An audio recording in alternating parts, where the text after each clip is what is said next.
रब्बी शरह ली सदरी वयस्सिर ली अमरी वहलुल उक़दतम मिन लिसानी यफ़क़हू क़ौली रब्बी यस्सिर वला तुअस्सिर वतम्मिम बिल खैर व बिका नस्तईन बिस्मिल्लाहिर रहमानिर रहीम अस्सलामु अलैकुम व रहमतुल्लाहि व बरकातुहू। जैसे कि आप सब जानते हैं कि अल्हम्दुलिल्लाह हमारे चैनल तालीमुल कुरान पर तजवीदुल कुरान कोर्स का सिलसिला अभी जारी है। साबका क्लास में हमने नून साकिन और तनवीन के कायदों के मुतल्लिक पढ़ा, जिसमें हमने एक कायदा इजहार का भी पढ़ा कि इजहार किसे कहते हैं, इजहार का मतलब क्या है, इजहार कब होगा। आज हम नून साकिन और तनवीन का दूसरा कायदा पढ़ेंगे जो है इख्फा।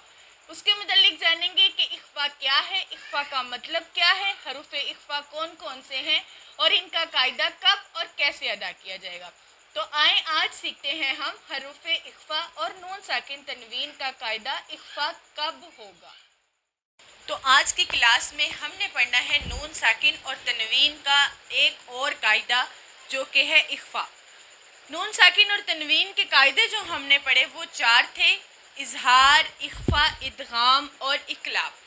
इजहार के मुतल्लिक हमने पढ़ा कि वो हरूफ यानी हरूफ हल्की अगर नून साकिन या तनवीन के बाद आ जाए तो वहाँ उन हरूफ को ज़ाहिर करके पढ़ा जाएगा, गुन्ना नहीं किया जाएगा। आज का हमारा कायदा है इख्फा। नून साकिन और तनवीन का कायदा है इख्फा। नून साकिन और तनवीन को मैं दोहराती चलूँ। नून साकिन जिसके ऊपर जज़म आ जाए वो नून साकिन हो जाएगा। किसी भी हरफ के ऊपर अगर जज़म आ जाएगी तो वो हरफ साकिन हो जाएगा। अब नून साकिन को इसलिए नून साकिन कहा गया क्योंकि इसके ऊपर जज़म आ गई। दो ज़बर, दो ज़ेर, दो पेश को तनवीन कहा जाता है। कायदा हमने पढ़ना है नून साकिन और तनवीन का कायदा जो है इख्फा। इख्फा के मायनी है छुपाना, आवाज़ को छुपाना। किसको छुपाना? इख्फा के मायनी है आवाज़ को छुपाना, आवाज़ को छुपाना। तो हरूफ इख्फा जो हैं वो हमने देखने हैं। हरूफ इख्फा 15 हैं। ता, सा, जीम, दाल, जाल, जा, सीन, शीन, सौद, ज़ौद, तो, ज़ौ, फा, औफ, काफ। ये 15 हरूफ इख्फा हैं। ये 15 हरूफ कौन से हैं? हरूफ इख्फा हैं। अब इनका हमने कायदा देखना है कि इख्फा कब होगा, कैसे होगा।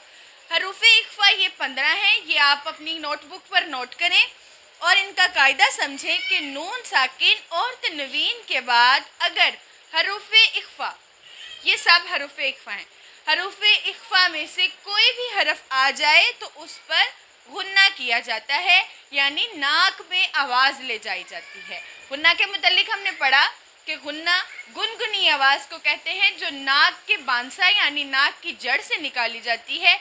तो जब भी नून साकिन और तनवीन के बाद हरूफ इख्फा के 15 हरूफ में से कोई भी हरफ आएगा तो हम वहाँ पर गुन्ना करेंगे। इजहार में हमने पढ़ा कि नून साकिन और तनवीन के बाद अगर हरूफ हल्की हरूफ हल्की में से कोई भी हरफ आएगा तो गुन्ना नहीं होगा, गुन्ना नहीं होगा। आज हम जो कायदा पढ़े हैं नून साकिन और तनवीन का वो है इख्फा, कि नून साकिन और तनवीन के बाद अगर हरूफ इख्फा में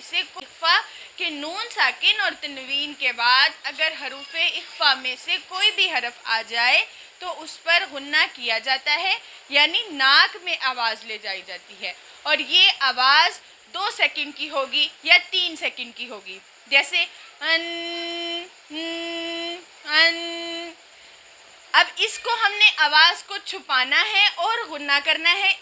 इस कायदे की और इन हरूफ की मिसाल मैं आपको इन हरफों से दूंगी कि किस तरह से गुन्ना किया जाएगा। मिसाल पर गौर करें। यंतिकु, हमने कायदा पढ़ा कि नून साकिन और तनवीन के बाद अगर हरूफ इख्फा में से कोई हरफ आ जाए तो उस पर गुन्ना किया जाता है। तो नून साकिन के बाद तोज़ेर तुई आ गया है तो यहाँ पर गुन्ना किया जा रहा है। यंतिकु ये हरूफ इख्फा में से है। इंदहुम लकुंतुम अनक़द यनकुसु मिन समरतिन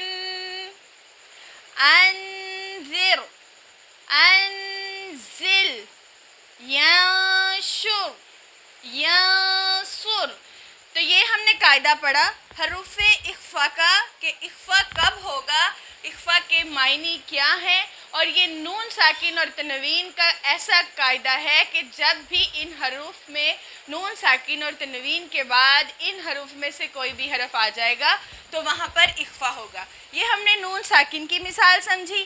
اب ہم اس میں تنوین کی مثالوں سے سمجھیں گے اور اس کے بعد ہم اظہار اور اخفا دونوں کی ایک مشق کریں گے، جس سے ہمیں یہ اچھی طرح سے سمجھ آئے گا کہ نون ساکن اور تنوین کے جو دو قاعدے ہم نے 2 کلاس میں پڑھے ہیں، اظہار اور اخفا کے، ان کا قاعدہ ہم اچھی طرح سے مثالوں سے یاد کریں گے. یہ 15 حروف آپ ضرور یاد کریں، کیونکہ ان کے زبانی یاد کرنے سے ہی ہمیں یہ پتہ ہوگا کہ کون سے حروف اخفا ہیں اور نون ساکن اور تنوین کے بعد آنے سے وہاں پر غنہ ہوگا. تو اب میں آپ کو ان کی تنوین سے مثال دوں گی، اس کے بعد ہم اس کی مشق کریں گے اور نون ساکن اور تنوین کے قاعدہ اخفا کی اچھی طرح سے پریکٹس کریں گے.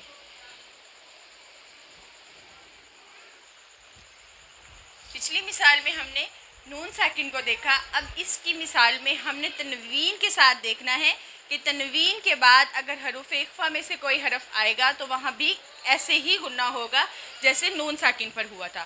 کتبن قیمہ، قیمہ، بن تنوین آ گیا، 2 زبر 2 زیر 2 پیش کو تنوین کہتے ہیں. یہاں 2 پیش تنوین کے بعد حروف اخفا کا قوف آ گیا تو ہم یہاں پر غنہ کریں گے. کتبن قیمہ بدم کذب، من کذب، من پر تنوین آ گئی، اس کے بعد حروف اخفا آ گیا تو ہم یہاں غنہ کریں گے. عزیز ذو انتقام، عزیز ذو انتقام. نون ساکن اور تنوین کا قاعدہ اخفا ہم نے پڑھا، جس کی مثالیں ہم نے نون ساکن سے بھی پڑھی اور تنوین سے بھی پڑھی. امید کرتی ہوں یہ آپ کو اچھے سے سمجھ آئی ہوگا یہ قاعدہ. اس کی اچھے سے پریکٹس کریں اور قرآن میں ان حروف کو ڈھونڈ کر اپنی غلطیوں کو درست کریں. انشاءاللہ یہ قاعدہ پڑھ لینے سے اور تجوید کے تمام رول پڑھ لینے سے ہم قرآن کی بہتر تلاوت کر سکیں گے. وآخر دعوانا ان الحمد للہ رب العالمین.